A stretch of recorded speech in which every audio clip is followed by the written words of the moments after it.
حضرت سارہ اور حضرت حاجرہ میں دونوں تو حضرت ابراہیم علیہ السلام کی بیویاں تھیں، لیکن جب حضرت حاجرہ کو بیٹا ہو گیا اور حضرت سارہ کو نہیں ہوا، انسانی فطرت کا تقاضا ہے، کچھ نہ کچھ باتیں دل میں آ جاتی ہیں۔ تو اللہ کا حکم ہوا، اے ابراہیم تم اپنی بیوی حاجرہ اور اپنے بیٹے اسماعیل کو لے اور مکہ مکرمہ چلے جاؤ۔ مکہ میں کوئی آبادی نہیں تھی، یہ حضرت ابراہیم علیہ السلام فلسطین میں رہتے تھے، اس وقت مصر تھا۔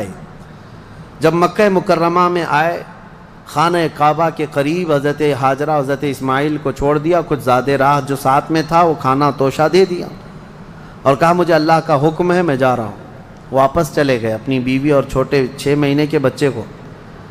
یہی تو یادگاریں ہیں حضرت حاجرہ کے پاس، جب کھانا پانی سب ختم ہوا تو وہ اپنے بیٹے کی پیاس کے لیے پانی ڈھونڈنے نکلیں، پھر صفا مروہ پہاڑیوں پر دوڑتی رہیں 7 چکر، پھر اسماعیل علیہ السلام کے قدموں کے نیچے سے زمزم پانی کا یہ چشمہ نکلا، اور یہ جو تاریخ ہے۔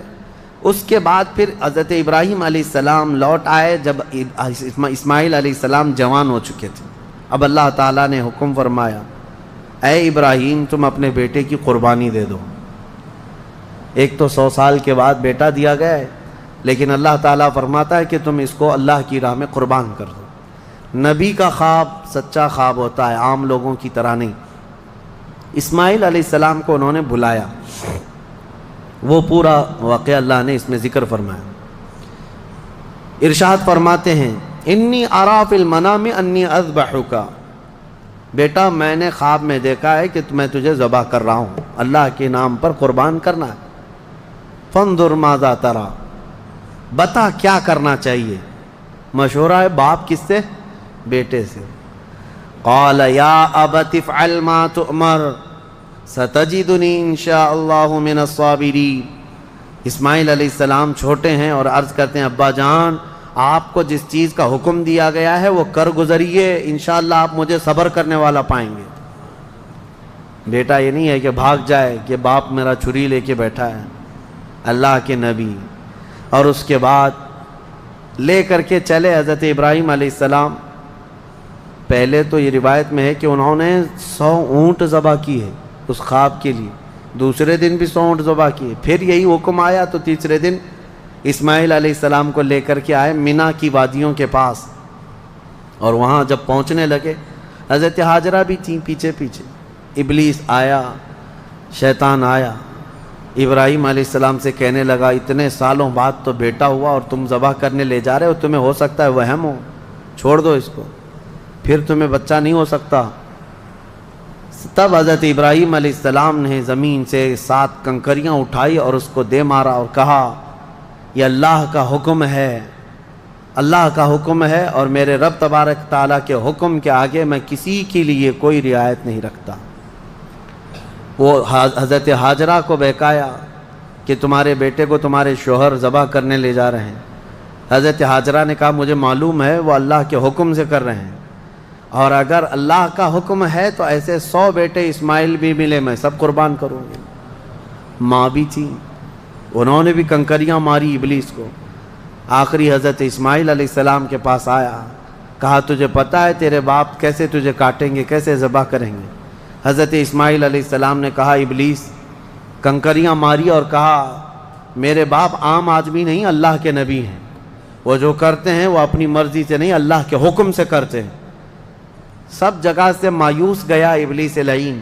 آج بھی وہاں 3 پتھروں کو جو حاجی کنکریاں مارتے ہیں وہ انہی بزرگوں کی نشانی ہے، انہی 3 بزرگوں کی نشانی ہے۔ اب جب لٹایا حضرت ابراہیم علیہ السلام نے تو کس طریقے سے اسماعیل علیہ السلام خود عرض کرتے ہیں کہ ابا جان اپنی آنکھوں پر پٹی ڈال لیجیے آپ، کہ مجھے کاٹتے ہوئے دیکھ کر، خون دیکھ کر باپ کی محبت غالب نہ آ جائے اور کہیں آپ اللہ کے حکم کے خلاف نہ ہو جائے، آپ چھری روک لیں، آپ آنکھوں پہ پٹی ڈال لیں اور میرے ہاتھ پیر کو رسی سے باندھ دیں کہ میں تڑپتا نہ دیکھیں آپ۔ ایسے ہی ہوا، حضرت ابراہیم علیہ السلام نے پٹی ڈال لی آنکھ پر اور ان کے ہاتھ پیر باندھ دیے گئے۔ یہ ذبح کرنے کا وقت ہے۔ بھلا کیا رب تبارک و تعالیٰ بھی کسی کے عزیز کو ذبح کرنے کا حکم اس طرح دے گا؟ یہ تو امتحان تھا، امتحان تھا۔ حضرت ابراہیم علیہ السلام گردن پر چھری رکھتے ہیں لیکن وہ چھری چلتی نہیں، بڑی تیز چھری لائی تھی انہوں نے، چھری نہیں چلتی۔ روایات میں ملتا ہے کہ حضرت ابراہیم علیہ السلام نے اس چھری کو پتھر پر یوں مارا تو پتھر 2 ٹکڑے ہو گئے، کٹ کے 2 ٹکڑے ہو گیا، لیکن گلا نرم و نازک اس چھری سے نہیں کٹتا تھا۔ ایک بات یاد رکھو مسلمانوں، ہمیشہ چھری کی تاثیر ہے کاٹنا، آگ کی تاثیر ہے جلانا، لیکن ہمیشہ ایک بات یاد رکھیں، چھری کاٹے گی بھی، آگ جلائے گی بھی اس وقت جب اللہ کی مرضی ہوگی۔ ہمارا عقیدہ یہ ہے، تقدیر، ہاں ان کی تاثیر ہے، یہ کام یہی کریں گے، لیکن اس کے ساتھ ہمارا عقیدہ یہ ہے اگر میرا مولا نہ چاہے تو پھر جتنی تیز چھری ہی کیوں نہ ہو نہ کاٹ سکے گی، جتنی تیز آگ ہی کیوں نہ ہو نہ جلا سکے گی، اور اگر مولا کی مرضی ہے تو پھر یہ چیزیں اپنا اثر دکھائیں گی، باقی ان کا اثر اللہ کی مرضی کے بغیر کچھ نہیں۔ چھری جیسی ہی گردن پر رکھی، اللہ کا حکم ہوا، جبرائیل جاؤ جنت سے ایک دمبا لے کر جاؤ، میرے ابراہیم کا امتحان ہو گیا اور کامیاب ہوئے، ان کے بیٹے اسماعیل کو ہٹاؤ اور دمبا رکھو۔ جبرائیل امین علیہ السلام سب سے تیز سفر کرتے ہوئے دنیا میں 3 بار آئے ہیں، سب سے تیز۔ ایک اس وقت جب یوسف علیہ السلام کو ان کے بھائیوں نے کنویں میں ڈالا تھا، کنویں میں گرنے سے پہلے جبرائیل امین آ چکے تھے اور حضرت یوسف علیہ السلام کو پکڑ کر بٹھا چکے تھے۔ دوسرے جب ظالموں نے ابراہیم علیہ السلام کو آگ میں ڈالا تھا، ادھر سے وہ آگ میں پھینکے تھے، اس وقت جبرائیل امین اتر رہے تھے اور جبرائیل امین حضرت ابراہیم کی آگ میں جانے سے پہلے ہی ان کی مدد کے لیے آ چکے تھے۔ اور تیسرے یہ جب اسماعیل علیہ السلام کی گردن پر چھری رکھ چکے تھے، کون؟ ابراہیم علیہ السلام، اور چھری ہلانے سے پہلے جبرائیل امین آ کر کے ان کو اٹھا چکے تھے۔ وہ جبرائیل امین کی رفتار ہے جو میرے مصطفیٰ کے قدموں کا بوسہ دیا کرتے ہیں، یہ جبرائیل کی رفتار ہے جو رسول اللہ کے قدموں کا بوسہ دیتے ہیں۔ جو قدمہائے رسول کا بوسہ لے کر سدرہ کا مکی اتنا تیز رفتار ہے تو میرے مصطفیٰ کی رفتار کا عالم کیا ہے؟ میرے عزیزو، اس کے بعد جب یہ دمبا ذبح ہو گیا، ابراہیم علیہ السلام نے پٹی نکالی، دیکھا بیٹا سلامت ہے، بکرا ذبح ہو گیا ہے۔ قرآن میں اللہ فرماتا ہے وَنَادَيْنَاهُ أَن يَا إِبْرَاهِيمُ قَدْ صَدَّقْتَ الرُّؤْيَا إِنَّا كَذَلِكَ نَجْزِي الْمُحْسِنِينَ، ہم نے پکارا اے ابراہیم، تم نے ہمارے حکم کو سچ کر دکھایا اور ہم ایسے ہی اچھا کرنے والوں کو بدلہ دیتے ہیں۔ وَفَدَيْنَاهُ بِذِبْحٍ عَظِيمٍ، پھر ان کو لقب دیا گیا کہ وہ ذبح عظیم ہے۔ کیا ہے؟ ذبح عظیم۔ اب یہاں پر ایک مسئلہ ہے یہودیوں کا، یہودی جو ہے اتنے سالوں سے اسی گھن چکر میں ہیں، وہ یہ نہیں مانتے قربانی ہوئی ہے، قربانی ہوئی ہے یہ مانتے ہیں، ابراہیم علیہ السلام نے اپنے بیٹے کی قربانی کی ہے یہ مانتے ہیں، لیکن وہ اسماعیل علیہ السلام نہیں تھے، وہ اسحاق علیہ السلام تھے، کیونکہ ان کے باپ ہیں، اسحاق علیہ السلام کی اولاد میں ہے نا یہ لوگ بنی اسرائیل، تو کہتے ہیں جو ذبح ہوئے تھے وہ اسحاق علیہ السلام تھے، اسماعیل علیہ السلام نہیں تھے۔ وہ اسی پٹی پڑھاتے ہوئے اتنے سال ان کے گزر گئے۔ میں ایک آیت پڑھتا ہوں جس سے پتہ چلے گا آپ کو کہ حضرت اسماعیل علیہ السلام حضرت ابراہیم کے بڑے بیٹے تھے، پہلے وہی تھے، اور جو پہلا بیٹا تھا اسی کی قربانی ہوئی ہے، یہ بات پکی ہے۔ جیسے کہ حضرت ابراہیم علیہ السلام کی یہ دعا قرآن میں الحمدللہ الذی وہب لی علی الکبر اسماعیل و اسحاق، تمام تعریفیں اس اللہ کے لیے جس نے بڑھاپے میں مجھے اسماعیل دیا اور اسحاق دیا، یعنی حضرت سارہ سے پھر حضرت اسحاق بھی پیدا ہو گئے بعد میں، لیکن پہلے کون پیدا ہوئے؟ حضرت اسماعیل۔ اب دوسری بات یہ بھی ہے کہ حضرت سارہ کو بیٹا نہیں تھا، تبھی تو حضرت ہاجرہ سے نکاح ہوا اور بیٹا ہوا، اس کے بعد پھر حضرت ابراہیم مکہ چھوڑ کر کے آئے۔ یہ سارے معاملات کیوں ہوئے؟ اس لیے کہ حضرت سارہ سے کوئی اولاد نہیں تھی، ہاں بعد میں حضرت سارہ سے حضرت اسحاق علیہ السلام پیدا ہوئے۔ بہرحال یہ فیصلہ تو قیامت کے دن ہوگا، لیکن میرے آقا صلی اللہ تعالیٰ علیہ وسلم نے حدیث پاک میں ارشاد فرمایا انا ابن الذبیحین، میں دو ذبیحوں کا بیٹا ہوں، میں دو ذبیحوں کا بیٹا ہوں۔ یہ کیا مطلب ہے اس حدیث کا؟ حضور پاک صلی اللہ تعالیٰ علیہ وسلم کے والد حضرت عبداللہ جو حضور کی ولادت سے پہلے انتقال کر چکے، بچپن میں یہ اتنے بیمار ہوئے تھے کہ حضرت عبد المطلب حضور صلی اللہ علیہ وسلم کے دادا، انہوں نے یہ خانہ کعبہ میں یہ نذر کر لیا تھا کہ میں اپنے اس بیٹے کے قربانی دوں گا۔ کس کی؟ حضور صلی اللہ علیہ وسلم کے باپ حضرت عبداللہ کی۔ پھر جب ان کی طبیعت صحیح ہو گئی تو حضرت عبد المطلب نے 100 اونٹ ذبح کیے تھے، جان ذبح نہیں کی جاتی، قربانی کے بدلے 100 اونٹ ذبح کیے تھے۔ اسی طرح حضرت اسماعیل علیہ السلام کے بدلے میں بھی حضرت ابراہیم علیہ السلام نے کیا کیا تھا؟ 100 اونٹ ذبح کیے تھے۔ تو حضور فرماتے ہیں میرے باپ بھی ذبیح ہیں، میرے دادا اسماعیل بھی ذبیح ہیں۔ تو ذبیح کا لفظ کس کے لیے آیا ہے؟ اسماعیل علیہ السلام کے لیے آیا ہے۔ لہذا دنیا جو بھونکتی ہے بھونکنے دو، میرے مصطفیٰ نے فرمایا ذبح عظیم اسماعیل علیہ السلام ہی تھے، اسماعیل علیہ السلام ہی تھے۔ اللہ کریم ان واقعات سے ہمیں درس کی توفیق عطا فرمائے۔ وہاں پر حضرت اسماعیل علیہ السلام کی ان آداب کو دیکھ کر شاعر نے بہت اچھے انداز میں کہا ہے کہ یہ مکتب کی کرامت تھی کہ فیضان نبوت تھا، سکھائے کس نے اسماعیل کو آداب فرزندی۔ حضرت اسماعیل علیہ السلام نے چوں چرا تک نہیں کہا تھا کہ کیوں لے جا رہے ہیں، کیا کرنا ہے، کچھ نہیں۔ وہ گھر کی تربیت تھی حضرت ابراہیم علیہ السلام کی۔ اتنا ہی نہیں، یہ دونوں نبیوں کے ساتھ بڑی آزمائشیں ہوئی ہیں، بہت سارے امتحانات ہوئے ہیں۔ ان کو وطن چھوڑنا پڑا ہے، ان کو آگ میں ڈالا گیا ہے، ان کی اولاد کی قربانی بھی ہوئی ہے، اور اس کے علاوہ حضرت اسماعیل علیہ السلام کی جب شادی ہوئی تب بھی ایک بڑی آزمائش ہوئی ہے۔ وہ کسی اور موقع پر عرض کروں گا کہ شادی کر کے جس عورت کے ساتھ رہ رہے تھے حضرت اسماعیل علیہ السلام، وہ بھی ایک قربانی ہے۔ ابھی اس ٹاپک سے ریلیٹڈ نہیں ہے، انشاءاللہ العزیز پھر کبھی عرض کرتا ہوں، لیکن ان دونوں نبیوں کی زندگیاں بڑی قربانیوں سے گزری ہیں، بڑی قربانیوں سے، لیکن ہر چیز میں یہ ثابت قدم رہے۔ سورہ صاد آج ہم نے جو تلاوت کیا اس میں مختصر سی بات رہ جائے گی، ورنہ تفسیر میں کیونکہ بہت ہی مشہور و معروف واقعہ حضرت سیدنا ایوب علیہ السلام کا اس میں بیان کیا گیا ہے۔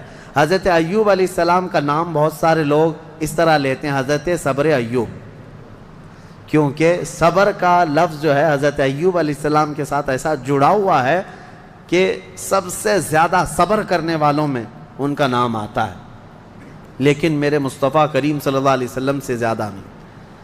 یعنی ہر از اخلاق میں میرے آقا صلی اللہ تعالیٰ علیہ وسلم کی برتری ثابت ہے۔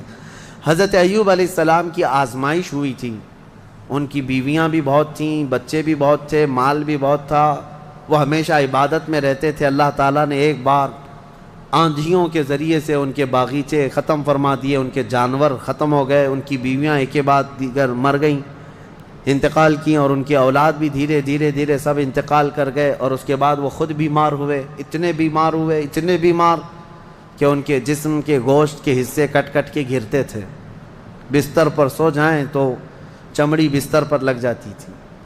اور اس کے بعد ایک بیوی ان کی بی بی رحمت، حضرت جمیلہ بھی ان کو کہا گیا بی بی رحمت، ان کے علاوہ کوئی ساتھ میں نہ تھا۔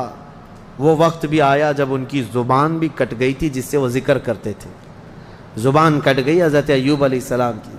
تب انہوں نے ایک عرض کیا تھا اللہ کی بارگاہ میں، ربی انی مسنی الضر وانت ارحم الراحمین۔ یہ ایوب علیہ السلام کی دعا ہے، اے اللہ مجھے تکلیف پہنچی ہے لیکن تو ارحم الراحمین ہے۔ اللہ فرماتا ہے اس کے بعد ہوا کیا سنو۔ ایک اور چیز ہوئی تھی، حضرت بی بی رحمت بازار گئی تھیں، علاج ڈھونڈتے ہی رہتی تھی روزانہ، وہ بڑی وفادار خاتون تھی، وفا شعار اپنے شوہر کی۔ بازار میں ایک حکیم صاحب دوا بیچ رہے تھے، میرے پاس ہر بیماری کی دوا ہے، یہ چلی گئیں، کہا کہ میرے شوہر ایسے ایسے بیمار ہیں، ان کی تکلیف فلاں فلاں ہے۔ وہ حکیم صاحب نے کہا میں تو چٹکی میں حل کر دوں گا، آسانی سے تمہارے شوہر صحیح ہو جائیں گے۔ کہا کیا کرنا ہوگا؟ کہا صحیح ہو جانے کے بعد مجھے ایک سجدہ کرنا ہوگا، اور کچھ بھی نہیں۔ وہ ابلیس لعین تھا، خواتین عورتیں یہ بڑی بھاؤک ہوتی ہیں، جذباتی ہوتی ہیں، ان کو اپنی فیملی سے لگاؤ ایسا ہوتا ہے، اسی لیے آج باباؤں کے چکر بھی سب سے زیادہ عورتیں ہی لگاتی ہیں۔ صحیح میں کہہ رہا ہوں کہ عورتیں جانا بند کر دیں تو باباؤں کی دکانیں بند ہو جائیں، نہیں چلیں گی دکانیں، کیونکہ اور ایڈورٹائز بھی میں دیکھتا ہوں بابا لوگ دوسرے کسی عمل کا ایڈورٹائز کرتے ہی نہیں، پیپر میں بھی ایڈورٹائز آتا ہے تو سب سے زیادہ یہی ہے کہ مرد کو مٹھی میں کیسے رکھنا ہے۔ یہ اٹریکٹیو عمل ہے، کیونکہ ہر عورت آئے گی اور ہر عورت کو یہ چاہیے کہ شوہر میرا مٹھی میں رہے۔ اور پھر دوسرا عمل یہ بھی ہے کہ کیسے شوہر اپنی بیوی سے دور ہو جائے، یہ شوہر کی اماں ساس کا عمل ہے، اس کو بھی یہی چاہیے۔ اور بابا انہی دو عورتوں کے بیچ میں کھیلتا رہتا ہے، ایک کو محبت کی تعویذ دیتا ہے، ایک کو نفرت کی دیتا ہے، اور ہر 8 دن پر وہ چکر کاٹتی رہتی ہیں۔ عورتوں کے جذبات کمزور بھی ہیں، کمزور ہیں، ان کا بچہ بیمار ہو جائے تو یہ نہیں دیکھتی کہ کس کے پاس جانا ہے، جس نے بھی تھوڑا مشورہ دے دیا یہاں جاؤ چلی جائیں گی۔ ایسا نہ ہو، ایمان والی خواتین بنو، ورنہ تم میں اور بھینس میں کوئی فرق نہیں، بھینس ہر جگہ منہ ڈال دیتی ہے، اس کو یہ نہیں پتہ ہوتا ہے کہ کس چیز کو وہ کھا رہی ہے۔ بچہ تمہارا ہے یقیناً۔ بعض عورتیں وہ بھی ہیں جو اپنے بچوں کی صحت کے لیے کبھی کسی درخت کو جا کر کے ناڑا باندھ کر کے آ گئیں، کہیں تالا لگا کر کے آ گئیں، کہیں کسی پتھر پر تیل ڈال کر کے آ گئیں، سب کیا کیا ہوا ہے، یہ ہو بھی رہا ہے۔ کیوں؟ ان کو کوئی مشورہ دیتا ہے چلی جاتی ہیں۔ ایمان مضبوط رکھو، اللہ ہی شفا دینے والا ہے، اور جائز طریقے سے حلال طریقے سے اگر کوئی چیز ملتی ہے تو بالکل علاج کرو، بالکل علاج کرو، ہم یہ نہیں کہتے، لیکن یہ نہیں کہ کسی نے مشورہ دے دیا تو اپنے بیٹے کو گائے کا پیشاب بھی پلا دیا، پیٹ درد صحیح ہو جاتا ہے تو آج وہ کنیا بابا کا پیشاب تو بکتا ہی رہتا ہے، تو بہت سارے لوگ اس میں بھی پریشان ہیں۔ پہلے تو ڈائریکٹ گائے کا لیتے تھے، اب پاکٹ میں آ رہا ہے تو لوگوں کو ایسا لگنے لگا کہ شاید اب کچھ اس میں اپ گریڈ ہو گیا ہے پیشاب، اور یہ صحیح میں دوا کا کام کرتا ہوگا، کیونکہ آج یہاں دیکھ رہے پوری دنیا ہنس رہی ہے، آپ ہی نہیں، پوری دنیا ہنس رہی ہے، پورا عرب، امریکہ، اور جس کی یہ اقتدا کرتے ہیں پیچھے بھاگتے ہیں، یورپ بھی ان پر ہنستا ہے کہ یہ گوبر اور پیشاب کے پیچھے کیسی ہے قوم۔ ہاں کبھی اس کو کوہ نور بتا دیں، کوئی کینسر کا علاج بتا دیں، کورونا کا علاج بتا دیں، عقل سے کچھ نہیں ہے۔ لیکن میں اپنی عورتوں سے کہنا چاہتا ہوں، تمہیں کوئی بھی اس طرح کا مشورہ دے تو بھاگ مت جانا، ابلیس یہاں پر الگ الگ لباس میں ہے، الگ الگ لباس میں ہے، ہزاروں رہزن ہیں لباس خضر میں۔ یہاں حضرت بی بی جمیلہ، بی بی رحمت آئیں اپنے شوہر کے پاس، کہیں مبارک ہو تمہارا علاج مل گیا، ایک بڑے حکیم صاحب ہیں وہ علاج کر دیں گے۔ حضرت ایوب علیہ السلام نے کہا ہمارے پاس اجرت دینے کے لیے تو کچھ ہے نہیں، کیا دیں گے؟ کہا کچھ نہیں دینا ہے، آپ صحیح ہو جائیں گے تو ان کو ایک سجدہ کرنا ہے۔ وہ حضرت ایوب علیہ السلام جلال میں آئے، بیماری کا عالم میں، کہا قسم خدا کی اگر میں صحیح ہو گیا تو تجھے 100 کوڑے ماروں گا، اس لیے کہ تو ابلیس کے پاس گئی تھی، حکیم کے پاس نہیں۔ انہوں نے قسم کھا لیا، اللہ کی قسم میں 100 کوڑے ماروں گا تجھے، اپنی بیوی کو۔ انہوں نے توبہ کر لیا، اپنی بیوی، ان کی بیوی نے کہا مجھ سے غلطی ہو گئی، میں بھول گئی، آپ کی محبت میں دوڑی، یقیناً وہ ابلیس تھا۔ پھر اللہ فرماتا ہے ہم نے ایوب کی دعا سن لی اور کہا ارکض برجلک ھذا، اپنا پیر زمین پر مارو اے ایوب۔ انہوں نے پیر زمین پر مارا تو وہاں سے ایک نالا، ایک چشمہ جاری ہو گیا پانی کا۔ اللہ نے فرمایا اس میں نہا لو، اس پانی سے حکم ہوا، تو جیسے ہی انہوں نے اس پانی میں غسل کیا ان کی ساری بیماری ختم ہو گئی۔